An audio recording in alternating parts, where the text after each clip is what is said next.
Hello everyone, you're welcome to the show again today. Today we have somebody that I absolutely admire, Deniz. She would be sharing her immigration journey with us. Welcome to the show, Deniz. Thank you, Orin. Thank you for having me here. I'm so glad that you oblige us and would be sharing your journey and your story with us today. And I just want to jump right in because I am so excited to hear about it. Tell me about your immigration and settlement journey so far in Canada. Okay. Well, I arrived in 2015 as a skilled immigrant to the ancestral lands of the Lekwungen-speaking people, Songhees and Esquimalt nations. And I've been living here gratefully since then, working, organizing community events. I love living here. It's a beautiful nature. Vancouver Island has all kinds of beautiful spots to visit. Victoria itself is a nice city to live in, small size, and there's a good community here. So I arrived in 2015. My skill was teaching. So when I applied for immigration back in Turkey, there were 50 categories that I could apply from, and academic teaching was one of them. So that's my immigrant skill. And I didn't have a job when I arrived here. I had no position waiting for me, so it was a bit of an uncertainty. I left a position in the university. I was teaching. I was program head and all kinds of tasks and responsibilities I had. So when I arrived here, there was nothing really waiting for me in terms of employment, and that also gives a kind of anxiety. But I knew, I guess, that it was going to be difficult for a couple of years at least. So the first arrival was in the summer. So I remember the smell. It was a very different smell. Everything was so big. British Columbia has this beautiful nature and nothing like I knew from before. And the trees are big. There are deers on the streets in the city, and animals that I've never seen. I've seen on TV or when I visited other countries. So it's really different in terms of smells. Animals and the language, of course, and it's a total immersion in a new environment. And there's excitement in that. Absolutely. It was a beautiful time. It was not raining, and it was not winter. And it was not winter. We don't have very strong winters here, but rain we do have, and it's also beautiful. But summer was just colorful flowers. So it was a very kind of welcoming introduction to this part of the world, to this new life. And it took some time to get used to find my way around. Yeah, absolutely. So if I take you back a little bit, why did you choose to come to Canada instead of other part of the world? Because as a teacher, your skill is valuable in any part of the world. Yeah. But you chose to come to Canada. Was there a particular reason behind that? Not really. I mean, it's kind of, the school system works the same, right? So, for instance, if you go to Australia, it's upside down. So, it's harder to go back to Turkey in the summers because the summer holidays don't match the summer holidays there. And it's also very far. I mean, not that Canada or this side of Canada is close, but, still you're kind of in the same school schedules, let's say. Yeah. And also I lived in New York for a couple of years, so I was familiar with the North American culture. Of course, this is not the US. Canada is different, but it's North American, culture. There are some similarities. So yeah, and also there's this immigration system in Canada, which is known in Turkey. So there were people also we knew who were going there. So that's why I chose Canada. Yeah. So taking you back a little bit, also you mentioned that over the years, you've been involved in community activities, volunteering, organizing events, and all of that. Do you think that your experience as an immigrant, your immigration settlement experience, influences some of the community events and community organizations that you choose to be involved in? Is there a connection between your experience and your choice of community events that you're involved in? Well, absolutely, absolutely. Because, you know, as an immigrant, you experience firsthand many things, like, you know, in job market, in building friendships, community, healthcare, school, like all these things that you are introduced first time. You experience what you need, and you see that you're not the only one. Many people are going through this search, and you know, everybody's in the beginning very anxious and you know, trying to do their best, trying to find their way around.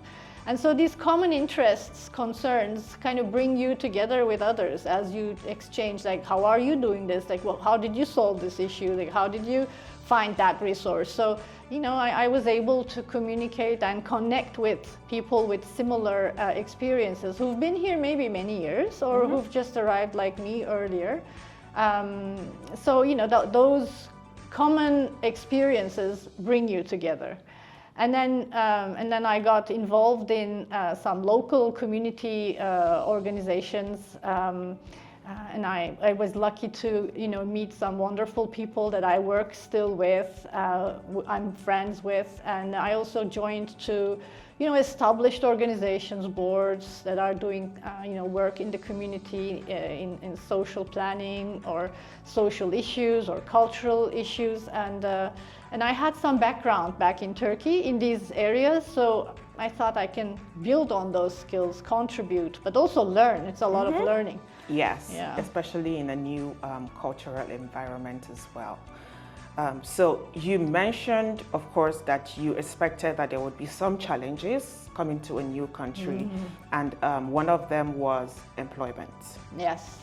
Would you consider that the most challenging aspect of migrating to Canada for you, or were there other challenges that you would like to talk about? Because I'm more interested in hearing about those challenges and how you were able to overcome them. What were some of the, how did you go about resolving some of those challenges, or if you even thought they've been resolved, or you just learned to live with them? Because sometimes not all challenges can be solved, right? Oh yeah. Sometimes you just learn I to mean, live with them. we have challenges in countries where we come from too. We live with them, like everybody has those.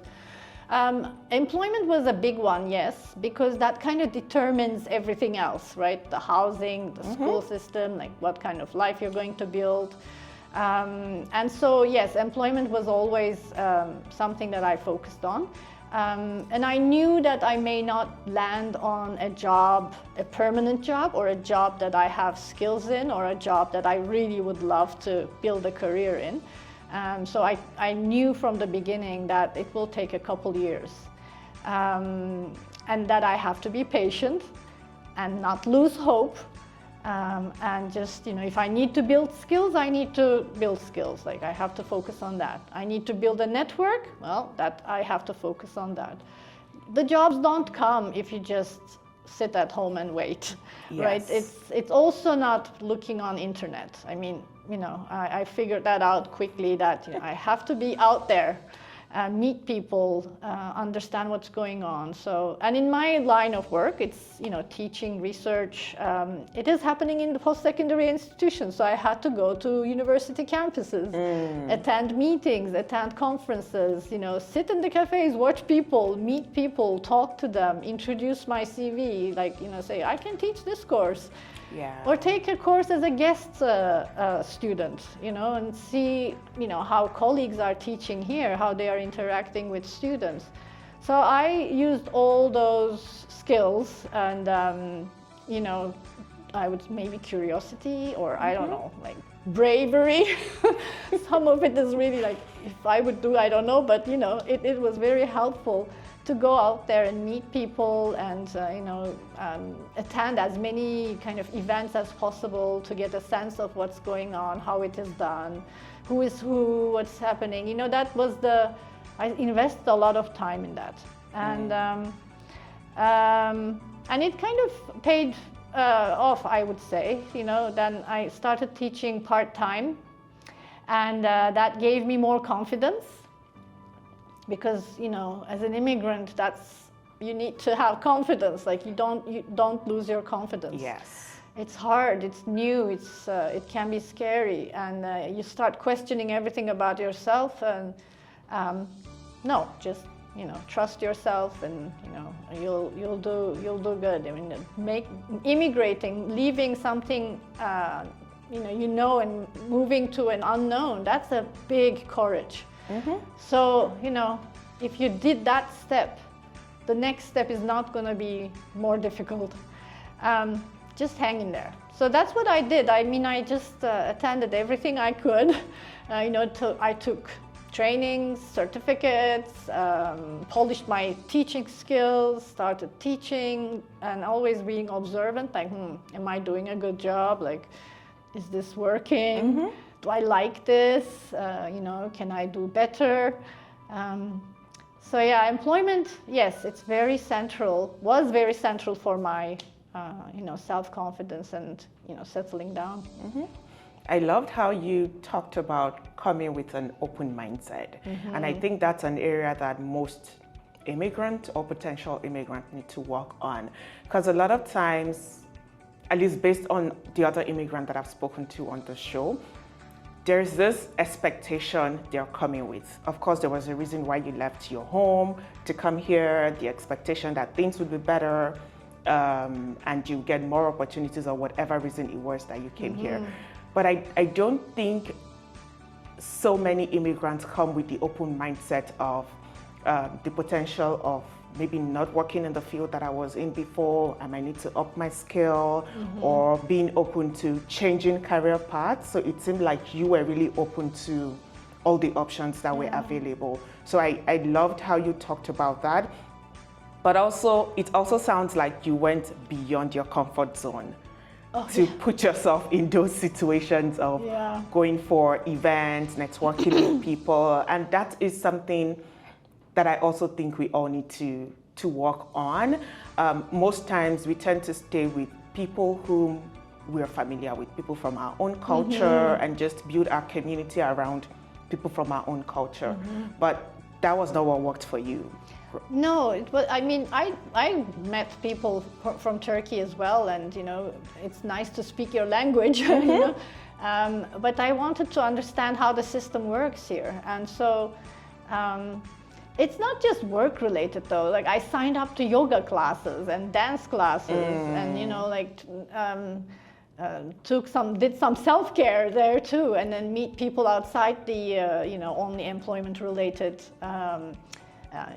communities. So it was I can understand that people can come with all kinds of expectations, and if your expectations are not met, that's disappointing, and that might be you might lose your confidence.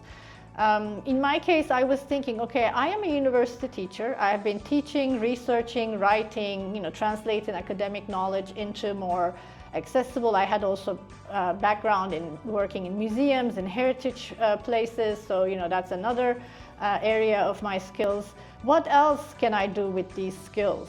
So I thought, okay, plan A, I will be a university teacher. Plan B, I can create content for anything, like for digital production, for communication, for media, but I don't really know the technology stuff very well. Like, I can use camera, edit, but maybe there's more I can do. So I took a course in that, kind of a certificate in digital production, like how to, do podcasts and produce videos, edit videos, use the camera, like sophisticated light and sound, connections and stuff like that, and how to create a website. So that was my plan B. If this doesn't work, then I'm going to go communication direction. I did office job too, like worked in an office. I applied for government jobs in policy making. So, I have some basic skills and experience. How can I use it in different areas? So that's kind of like plan A to plan D. Absolutely. And I'm making sure that, okay, I'm not gonna give up. If this doesn't work, I'm gonna try this one. Yeah. Yeah, that's amazing to hear. I would say when I came, I think I maybe had plan A and plan B. And after landing and I realized plan A wasn't working, plan B wasn't working, I developed plan C, D, E, F, G, like anything right now would work. So having that open mindset really helps. But I think another thing that you mentioned that is very important is making sure you don't lose your confidence. Yeah. Because a lot of times when you keep getting rejection after rejection after rejection, we tend to internalize it and think maybe something was wrong with me. Maybe I'm not as good as I thought I was. Maybe I don't have the right skill set, which might be true sometimes. Sometimes we might not have the right skill set and we need to upskill.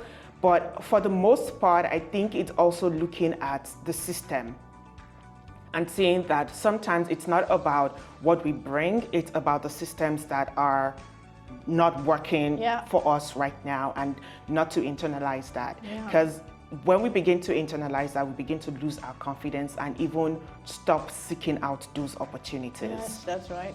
Yeah, so I loved that you also took time to do self-care activities, yoga and dance classes. A lot of times we are so into trying to find the right opportunity, trying to network, trying to do things, that we forget the self-care part. Yeah. The self-care part becomes the last thing on our minds, because we just need to, like what we say in Nigeria, secure the bag. We need to secure the bag and get the right opportunities for us. So I love that you really said that.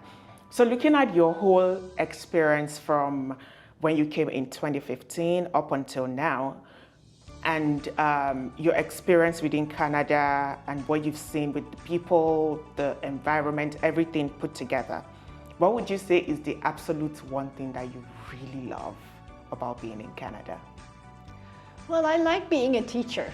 I always taught at post-secondary, and I must say that those years when I was not able to teach, when I didn't have position to teach, it really made me realize, okay, I am not a university teacher. Who am I then?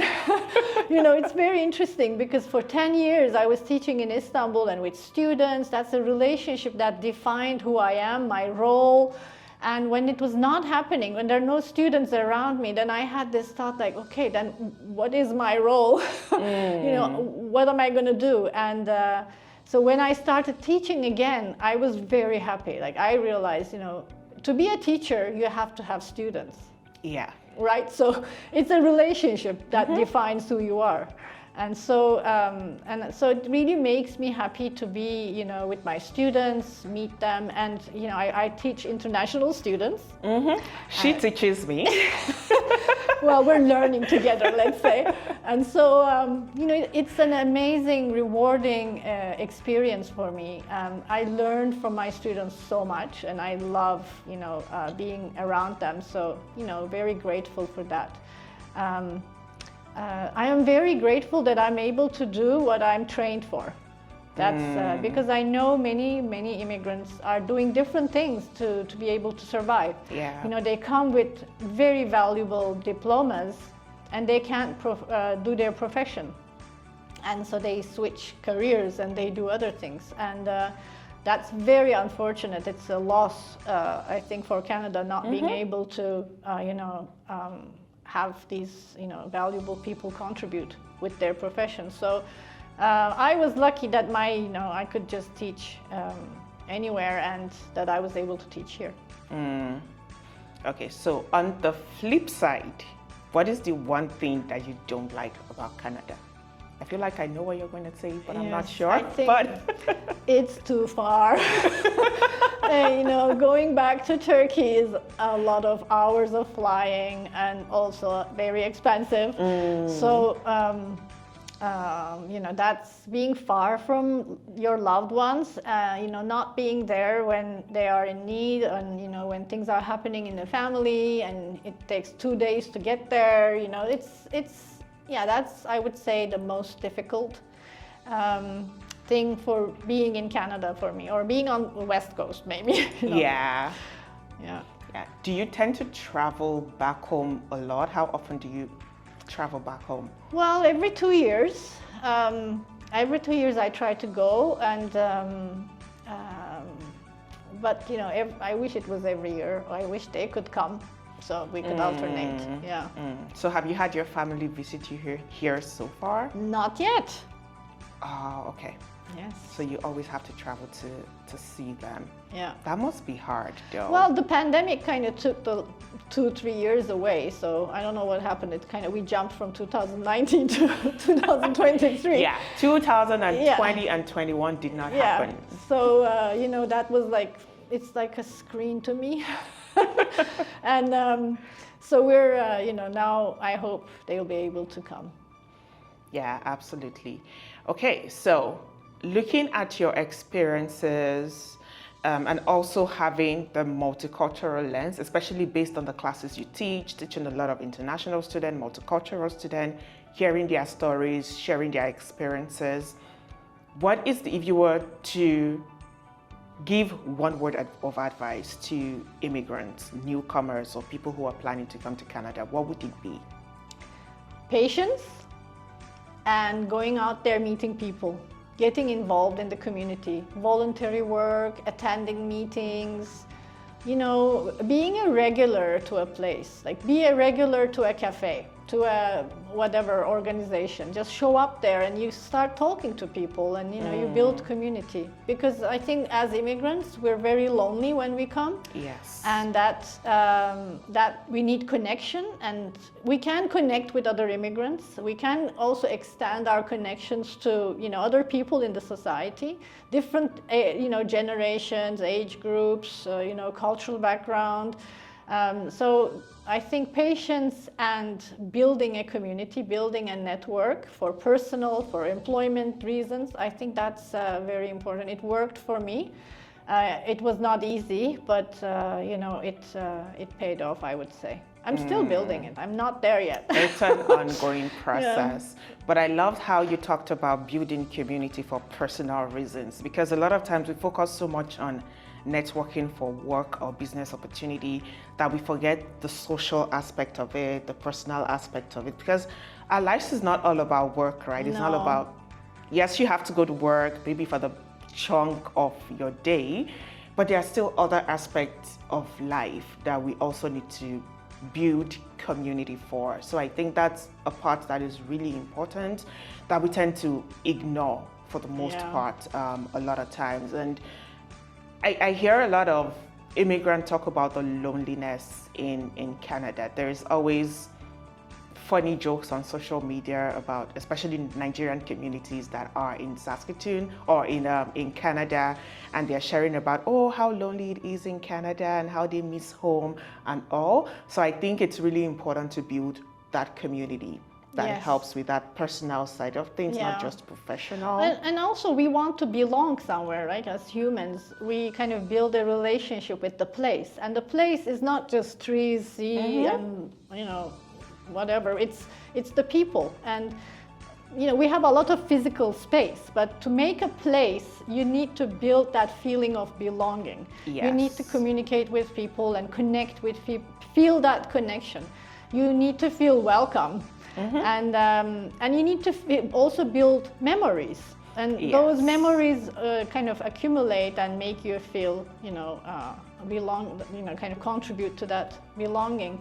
And you can do your best, of course, but if you are surrounded with people who are not welcoming you, where you feel threatened, I can understand that it's not going to support any kind of feeling of belonging. And what can you do then? Maybe then ignore, don't engage, find other people. It's a big world. There will always be people who are welcoming you, and never lose your confidence. You're valuable. You have a lot of, you made the step to come here, which many people don't do. So that's already a very, brave space, a lot of courage it takes. And Yeah, thank you so much. This has been an interesting conversation and just learning about how you came to Canada and what your experiences has been, some of the challenges that you experience and the strategies that you use to overcome those. But one thing that really stood out for me in our conversation was how you talked about having plan A, plan B, plan C, plan D. Yeah. Just and that leads to, again, having an open mindset, not a closed mindset, and being able to explore whatever opportunities present itself. Because if we're so fixated on, oh, I came as a professor, I must be a professor, then if those opportunities don't show up, frustration begin to come in, lack of confidence begin to come in, and then we feel like, oh, Canada has nothing to offer. But there are tons and tons of other opportunities that might not fit into that small box of plan A that we had created. So yeah, I loved how you talked about that. Thank you again so much for joining me today. I hope you all have enjoyed the show today. Until we come your way again next time with another guest, stay happy.